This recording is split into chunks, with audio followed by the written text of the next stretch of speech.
It's been 24 hours since the controversial e-levy took effect. The implementation of the first day has, however, been fraught with varying complaints from mobile money users, in particular, many of whom complained of wrongful charges. But speaking to Joy News on the AM show this morning, Chief Executive Officer of MTN Mobile Money, Eli Hini, said such issues were anticipated and efforts are underway to reverse all illegitimate charges. One thing which we always try and flag when we have these conversations is the fact that people would genuinely make a payment. So let's say you've made a payment to a merchant. You turn around and call us to say that it was a wrong transaction. We would have to confirm with that merchant whether indeed it's a wrong transaction. So if the merchant now comes back to say, no, you bought goods and paid for it, then there is something we need to resolve. And therefore, that process has to be fully investigated before a refund is done. But where it is legitimate, the first request you make, what happens is that we hold the funds on the other side, and then we follow up to engage the other side to say, this was a wrong transaction, and therefore we'll go ahead. You don't need to do anything. You don't need to tamper with it, nothing. We will do the reversal to the recipient. And I can tell you that we do that every day, and there are teams who have been specifically recruited to handle that. So I can understand the challenge with bundles that may have happened in the past, but in the process which we have today, and we appreciate people and their financial needs, we ensure that once it's a legitimate claim, we make the refund. And refunds are done on a regular basis. So I can promise you that these are things we take very seriously. I sometimes tell my colleagues that someone will have value on his airtime, but he will not give you that kind of pressure with that same value on his mobile money wallet. So you need to ensure that when you are dealing with money, you are giving people what you have committed to. So within our committed reversal process, that specific action is taken. So we would ensure, especially in instances where we ourselves have predicted that it will happen because we knew that we could not tell what was happening on the other side, those refund processes will be executed. That is a commitment. Chief Executive Officer of the Telecoms Chamber, Dr. Ken Ashigbe, said a lot is being learned from the process to fine-tune the system and ensure a smooth integration onto the single platform. Started quite well in terms of getting the phased implementation started. That's happened, but as a project management person, you know that there'll be teething challenges that would come, there'll be learnings that will be picked up, and so that is going on.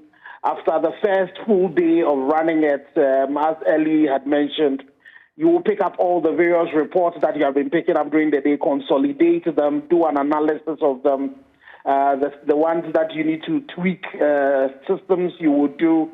And then the most important thing is that amongst us, all the charging entities and GRA, there's a lot of communication going on so that before even day ends, if there are issues that we need to speak about, we're doing that. And we are picking the feedback that is coming.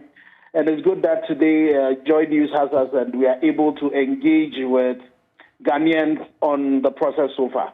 Education, it's going to be an ongoing process because of all the work that had to be done, and you needed to finish all the technical things before you can complete it. And because of the online engagement between the charging entities, and you should understand the plethora of charging entities, several of them, and the scenarios are so many. You wanted to finalize everything before education was really completed. But some level of education had started, and we need to continue it. We need to deepen it. And the interesting thing is that we're going to be using above the line and below the line, methods to do it. So engagements like this with, on your media platform, as well as one-on-one with the various call centers have been set up. All the charging entities have call centers. DRA themselves also have call centers. And then engagement with stakeholders like the Mobile Money Association is something that is also going to continue. And so we for such a complex project, you are going to be picking up learnings and you're going to be passing that on.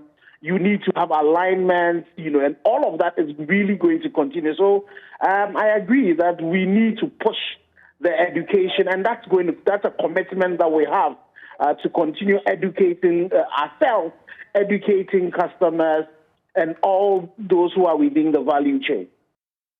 Now, still on the subject, Head of Project Management at the Ghana Revenue Authority, Isaac Kobena Mwakon, said the telcos have been given 48 hours to make their total amount accrued available to the Ghana Revenue Authority as government await migration onto the single platform by July 1.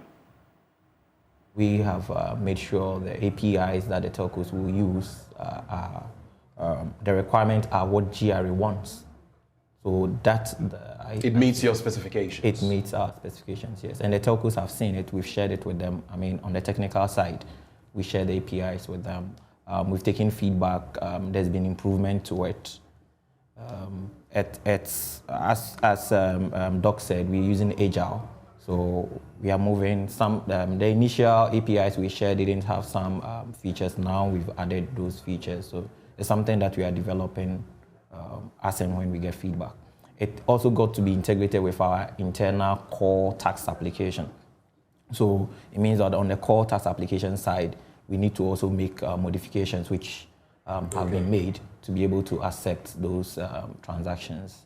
Even in this modified approach, you asked, how would the funds reach GRA? Because the funds are currently not with GRA. It is held up by the charging entities. Right. It is that is the EMIs, right? The EMIs, the PSPs, the bank, the SDI, all of them together are the charging entities. So it's not only EMIs, all the charging entities. Yeah, they need to now pay these collections they've done to us. The agreed time period is now 48 hours. So after today, from tomorrow, they will generate what we call a tax bill and then pay onto the GRA tax portal, and then they pay through the Ghana.gov payment platform. So these are systems that all exist to help this rollout go seamlessly. All right.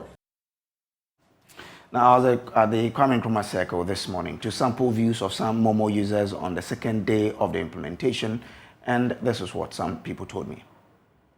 Out to me, why mobile money and no one what may I be visa? Mobile money. Oh, yeah, no Transfer. Okay. Me transfer 300 ma me ka wura. Omote I want to saying. Omote me 3 cedi. Enti 2 ni na 6 cedis. Me fa ni 6 cedi anesa. Almost 6 cedis. Say MTN for charge me. Ena we no so omoje ye. You live no so charge ye. Enti fa 6 cedis. Enti okay. Okay. Set us the you okay. Be more air complain about the who fee say yeah. See you Tiana a bay Juma said the more Canada, yeah. And to the Bibias was a bay Juma said, and only a visa bay Juma. Ghana, dear, at least, yeah, the year Juma said, yeah, and Kayashano, dear, and Kayama Union. If you say, yeah, share your quine, near my hospitals and other, the nurses can be to me about yes, said ye, yes, Shanwa, and Kayana Consuano. Benny, so he's telling me that he did a transaction yesterday, sent 300 cedis to his car owner. In total, both the service providers charge and that of the e-levy amounted to 6 cedis. He thinks it is okay to pay because taxes are what are used to develop a nation, but only if the revenue will be used to develop the country, then that will be fine. He doesn't find anything wrong with it. But that's the caveat there, that if and only if that will be used. But again, so if and only if that revenue will be used to develop the country, he's okay. Then I'll be catching for more share where be our monofee say, wait, dear. Yeah. Mekachiro Bia say, Omumian sum. Na yemfatas no in developer man. If it's all maybe a task in Kosono. Or money to mean koso. With that task or money to mean koso. So he's advising that people should embrace it and pay, because without taxes, no nation can develop. Well, I've also been joined here by another gentleman. Chief, how are you, sir? Have you done a transaction since yesterday? Yes, I've done a transaction. What did you see, or how did it come to you? Yeah, I sent one of my friend 100 cedi yesterday. and I think the charge is the same, and I didn't see any difference. So because it was 100, nothing was deducted for e-levy. Oh, okay. Yeah, I think that's it. Yeah. So you didn't see any other charge aside the service charge? No. Aside that, you've not done any transaction again? No, I'm now trying to do another transaction, which is 300 cedis. If there's any charge, now I'm going to say it. So for you, what do you make of the e-levy? And for me, I don't see it's the best because, see, now the system is very hard. So this e-levy thing is very more difficult for some of us. Yeah. Thank you so much, sir. I'm grateful that you spoke to us. All right, so there you have it. All right, there's also another gentleman here who has also done a transaction. Chief, Ed saying?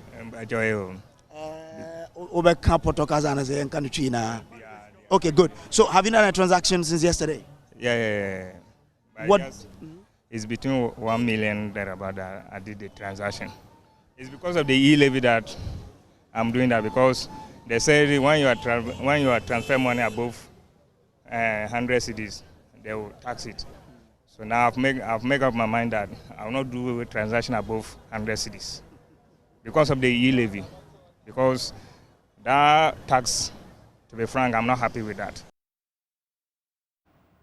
Now, Head of Civil Service, Nana Kwesi Ajekum Dramina, has justified the payment of neutrality allowance for members of the Civil and Local Government Service Association of Ghana, CLOCSAG, saying they deserve it and nothing will stop the payment. The essence of the controversial allowance has been questioned, with some suggesting it is at variance with the Civil Service Code of Conduct. But it is now emerging that out of 48 proposed allowances tabled by CLOCSAG, only 8 were accepted by government. According to Mr. Dramina, all of that have been consolidated into what has come to be known as the neutrality allowance. Nana Ajekum Dramina insists these workers deserve it, indicating that the nature of work the CLOCSAG membership makes it important for the government to honor the promise to pay. So that there's this whole issue of, to the general public, a bit of a misunderstanding of the issue of the neutrality allowance concept. Let me stress on this particular day that if you look at the calculations very carefully, that the context of all these things started not today, way back 2019, under the leadership of the Honorable Osafo Mafu, and we've been working very hard since 2019 on those who issued and a series of allowances numbering about 48. We've came down to close to 8, and then finally harmonize all that. So the neutrality business really is a representation of a motley lot of allowances. And for, I know that that's been the major concern. People have come out saying that, no, that's what we are supposed to do. So, and all that. Well, you are entitled to your own opinion. That is a fact. But the point still remains that nobody has really contested the fact that the civil service and local government have gone through this negotiation, have gone through the process. And let me stress that in recognition of what this country is going through, negotiations are still continuing, and even the initial stance, to a large extent, have been watered down. So I encourage the people of Ghana to maybe take a bit of look at, be a bit more sympathetic and understanding of the difficulties, the challenges that the civil and local government staff are going through. We are one of the organizations that hardly undertake industrial actions. We are one of the organizations that are much more flexible in terms of understanding of issues, because we are the center of government. We are part of the budget process. We are part of the policy formulation, monitoring, and implementation process. So we clearly understand the challenges of this country. And so I want to encourage the people of Ghana to come to a certain understanding. The good thing is all the people that we have met at the highest level have been understanding.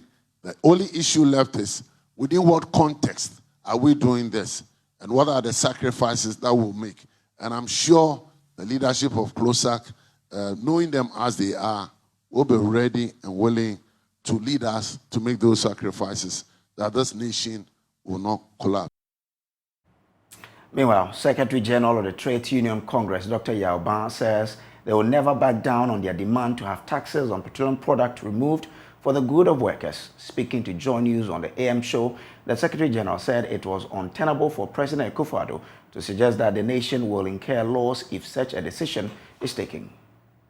Now, if you even isolate the items in the basket, you will see that the very, very essential items have had higher prices.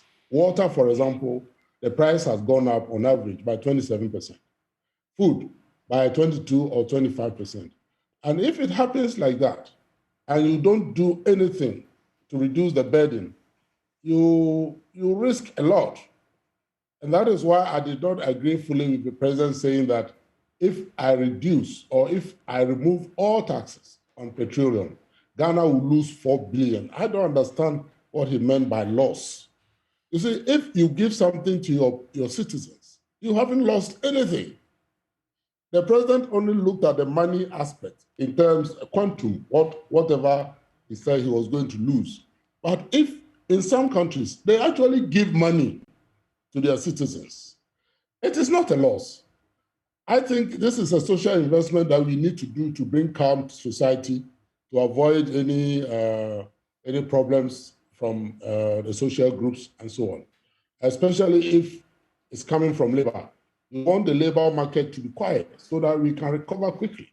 And I hope the president will take this again, because when we start engaging on the key issues that I raised yesterday, we will bring it up again. We will bring it up again and again, because we need to also look at the benefits for society that can. So that means you are not backing down on that request. You are not going to back down on it. Not at all. Not at all. We will continue to engage on all the key issues, and we will bring this up again.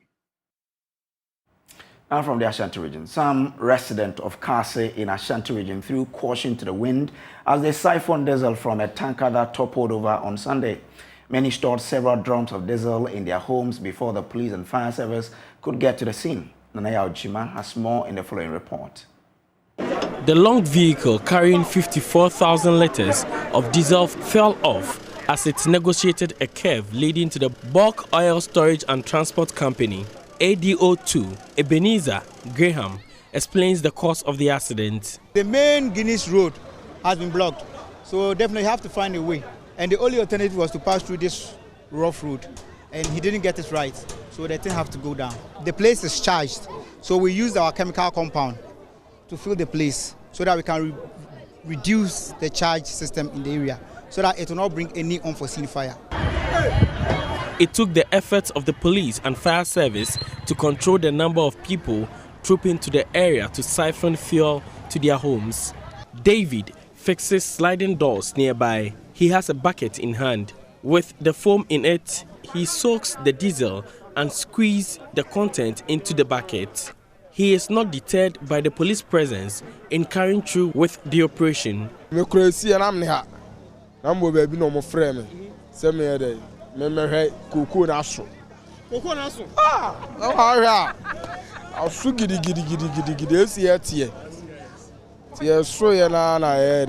Fast. Buy crown more I buying so my kakrank akran buzuko school. Say amamone ya I get to obey 30 minutes akiyama. Amamone nyano e die bia be pesca. Tini e die America e eba ho. Afi we kura de ya boka. Christmas bia to junction so May 1 ato ku yate. Few meters from the scene is an old man believed to be in his late 50s. In front of him is a bucket filled with diesel. He narrates how almost the whole community came to share in the booty. I was in this skinny baby. Into a buy and at your top of never see a force to see a benyabi. Yes, we had your half hour. And a deform. And me in your be, sir. Into a bit chance and I say you bought near Pam's on Fanco. Yen per se, a jabia betoni in a beshire. Some of them had already sold the diesel to dealers. Those pa Gugati no amount for bebre omode sagala makasiaka drums akasiano omode asise bebre ta amount for nye pa you're talking about 140 cedis menka kwa ton 3 I turn 3. Almost a boy anymore. I'm the man 1.2. Boy, salary dey be deal, Papa. The Ghana National Fire Service expressed disappointment at the behavior of the public. We always advise the public that when there's incidents like this, they are supposed to run away from the incident. Instead, they rather come forward to look for something. I think that same thing happened at Pristia with the dynamite. Anything can happen. So for saving your own life, when there's any incident, move away from the incident, then leave it for the professional to come and do their work. Neither the security personnel nor the danger the diesel poses to the lives of the people will deter them from coming here to cut the diesel into their homes. Indeed, this is a disaster in waiting. For Joy News, Nana Ojima, Kumasi. There is tension in Akachi South constituency as some committee members and Electoral Commission prepare to conduct the constituency elections there tomorrow, despite a court injunction. Some agreed members want the national and regional executives of the MPP to resolve issues regarding alleged discrimination against some aspirants. Some of them have also accused the police of allegedly taking sides with the old executives to disregard the court injunction. My colleague Ivy Sortegy has more. The delegates have gathered. The EC is around to conduct the election, but some of the aggrieved aspirants and delegates are of the view that it shouldn't hold because of the court injunction. If you can remember, there was an injunction on Akachi South, Angrogan, Keta, and Ketu South, and even Ho, but some of these places are still going on with the election, Ho as well. So they are asking that if something is not done due to the security situations in Akachi South between the police and the youth recently, there may be some calamities. But for now, the EC is just setting up. They are about to start conducting the election for today. So we are waiting to see if it will be peaceful or if something may happen. But aspirants or aggrieved aspirants are calling on the national and the regional executives to do something about the situation to avoid any calamities or any problems after the election. But for now, they are about to conduct the election. None of them is willing to talk to the media or anyone concerning the injunction. But it's clearly that there is an injunction. They have been said. But for now, the EC, no, the police, or even those conducting the election are not ready to stick with the media on this issue. Only the aspirants, or the aggrieved aspirants are talking about the issue because, according to them, they have been affected greatly about this issue.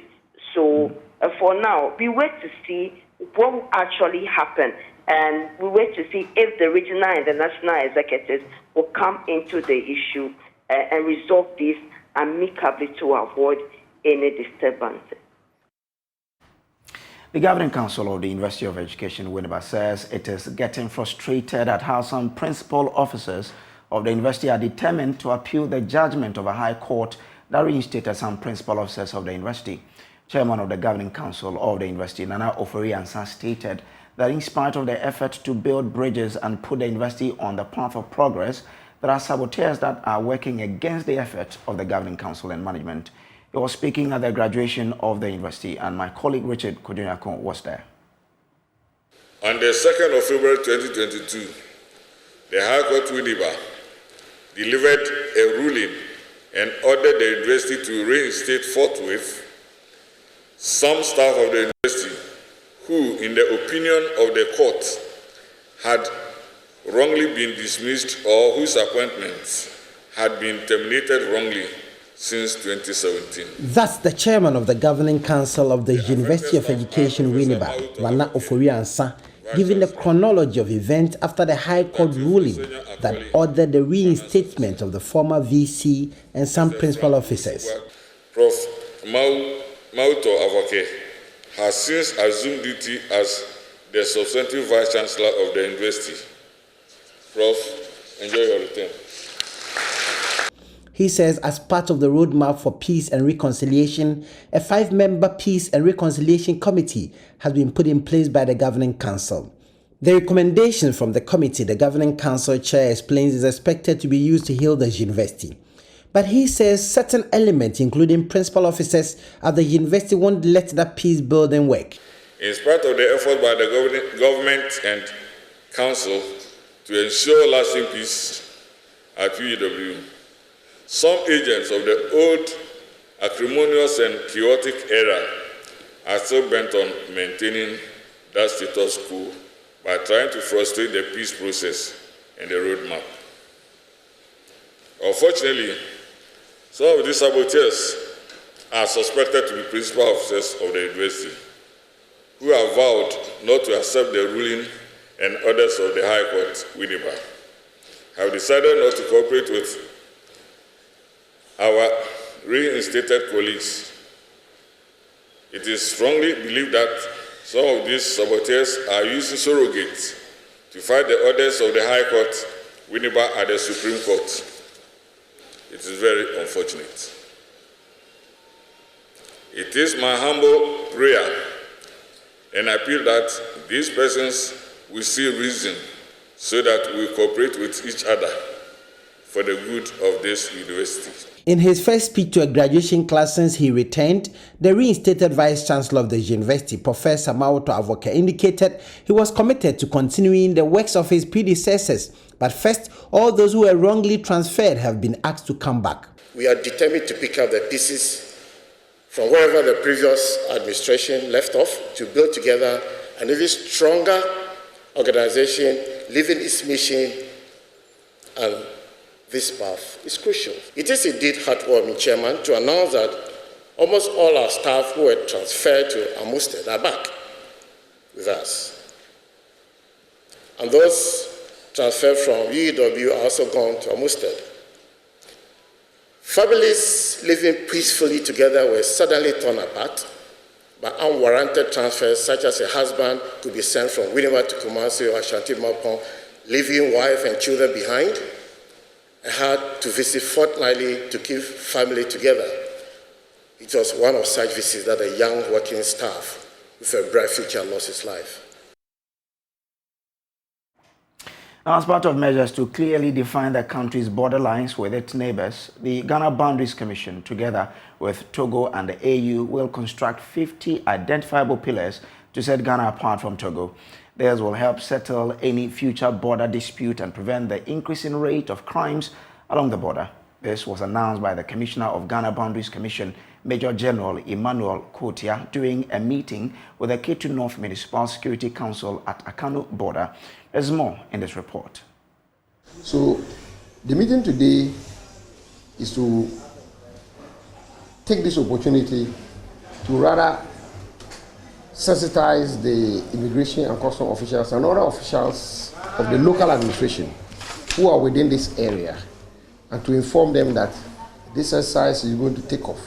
We're going to have a local sensitization of the local committees on the 10th in Aflao, and then on the 11th, we will be in Akano to have a joint meeting with the locals from Togo and Ghana here in Akano. On the 11th of April, I arranged with my counterpart in Togo. We went and met him and had a discussion on how we can work together to solve some of these problems. So it is good that you are coming in now. We're looking forward of launching the sensitization program, which will be done in Denu, jointly with the Togolese from the 10th on the 10th of May. Then we'll move down here to do a joint program with the Togolese as well on the 11th of May. Now, the essence of the sensitization is to sensitize all those living along the boundaries about the reaffirmation exercise that we're going to do. The reaffirmation exercise involves construction of 3 major pillars: pillar 1, pillar 2, pillar 3, and 4, and 4. So that is 4 actually, but pillar 1 is out because it's going to be a monument. And intermediary pillars. In addition, we will have border crossing point pillars. So invariably, we're going to have 4 types of pillars that are going to be done, and we're going to have each pillar going down to about 2 meters and above about 2 meters, which is completely quite different from the old type of pillars that we have. Now, Muslims have been urged to celebrate this year's Eid al-Fitr moderately in order to portray the true meaning of Islam. All activities must be related to the religion and done in peace. This came up at the last fast-breaking meal to end this year's Ramadan with some youth of various zongos in Kumasi. Mahmoud Mohammed Nuruddin has more. This was the last fast-breaking meal after several ones were organized to dine and discuss issues that bother Muslim communities. The end of Ramadan is complemented by the celebration of Eid al-Fitr, and Eid al-Fitr means the end of the fast from dawn until sunset throughout Ramadan. The festival is held with great fanfare, goodies and prayers. Muslims are urged to celebrate in moderation in order to depict the true meaning of Islam. Here is Hajj Ali Suraj. It's impressive. You come and see your brothers. First of all, years ago, we were talking about going to club. Some years ago, people are preparing for the Salah to finish so that they will do a dancing Salah festival. According to him, the 30-day fast should not be pointless. Muslims need to demonstrate humility and honesty in their transactions. I want them to reflect of being justice and honest, especially humbling ourselves to the society. Giving back to the society is constant because this is where you come from. At least everybody know that I'm a Goro boy. Today, when I come to my community, they give me a chair. Let me use this platform to advise the youth. You are the next generation, so you should learn how to respect. If you don't respect, you think God has given you small thing or small change, so you think you are better than somebody. Trust me, a day will come where you have no place, when the children are playing. So bring yourself down. His call is also being echoed by other Muslims like Musa Nuhu and Muhammad Nuruddin Abubakar Ali. For having me this evening. Yes, previously before Ramadan, people used to plan going to Gangara, locally called Gangara, the festival of kings and queen mothers passing by. And some people use that advantage to create so many things that are uncalled for, and that normally doesn't go well with the Zongo community, and it's spoiling our name. So with this, we, the upcoming youth, both party, both NDC and MPP, decided to come together to at least innovate something that will bring all the youth of Zongos on board. Actually, what you said is right. The normal occurrence at every Salah is the youth, out of enjoyment or excitement, we tend to engage in activities that are inimical to the concept of the Eid. And it is expected for us to just dress in our clothes, go to the mosque, pray, come and celebrate with our families, do the usual procession from the central mosque to the Sakinzogo Palace. But in that process, you find a lot of us engaging in harmful activities, stealing, armed robbery, fighting, and other things.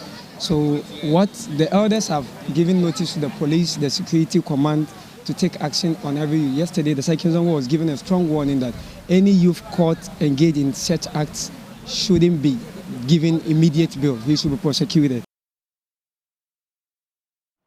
So we'll take a quick break here. When we return, we have business for you.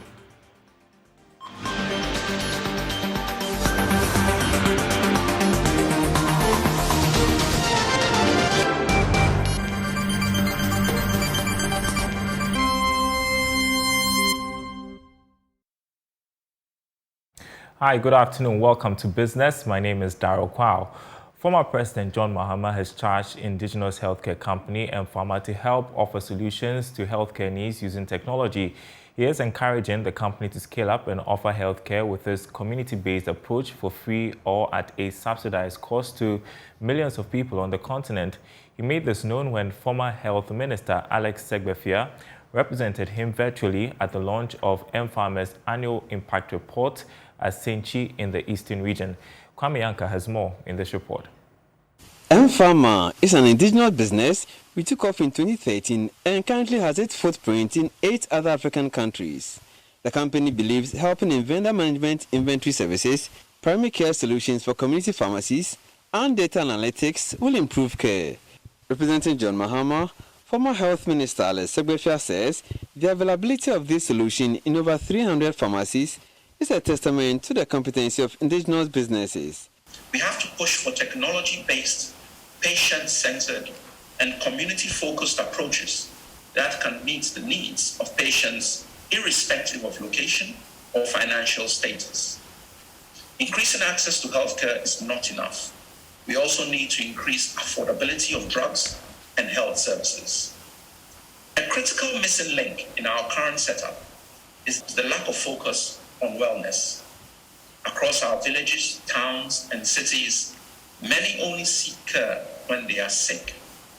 Widespread economic hardship means that people cannot afford routine health checkups. This ought to stop. Chief Executive Officer and co-founder of M-Pharma, Gregory Roxon, says the company will invest about $100 million in the next few years. Really, at M-Pharma, we start our day and end our day with really a simple question: how do we build an Africa in good health? And we believe that we can transform community pharmacies into the bedrock of a new health system on the continent. And so our view and our vision is that we will continue to make investments across the continent in community pharmacies and build them into primary healthcare centers so that each community on the continent will have access to a primary care health center. I mean, we've invested over $40 million in the infrastructure since we started. And over the next 3 years, our goal is to actually double that and invest about $100 million to really become the most comprehensive healthcare infrastructure on the continent. Chief Product Officer and co-founder of M-Pharma, Daniel Shukumas, believes deployment of their software, Bloom, plays a crucial role in healthcare delivery. In other news this afternoon, Board Chairman of the Hydro Cooperative Credit Union, Joseph Asari Kiteku, has assured members of the cooperative it would continue to put in policies to protect investment and savings. He said the cooperative union has been resilient amid the COVID-19 pandemic and the banking sector cleanup. Mr. Kiteku said this at the commissioning of the Hydro Cooperative Credit Union Netco Tamale Agency. Martina Bugri has more. The Hydro Cooperative Credit Union, established over 50 years ago, was initially set up to offer services to workers in the country's energy-producing institutions. But with time, they have grown leap and bounds, serving outsiders with branches. Currently, the union is the second out of the 546 credit unions in Ghana. Speaking at the commissioning of the Netco Tamale Agency of the union, the board chairman, Joseph Asari Kiteku, outlined achievements they have chalked since the new board took over. The Hydro Cooperative Credit Union has been on its feet and continued to operate over the past 50 years now. This is due to competent and dedicated leadership who have made prudent decisions over the period with the help of members to bring us this far. Here we are to celebrate yet another achievement.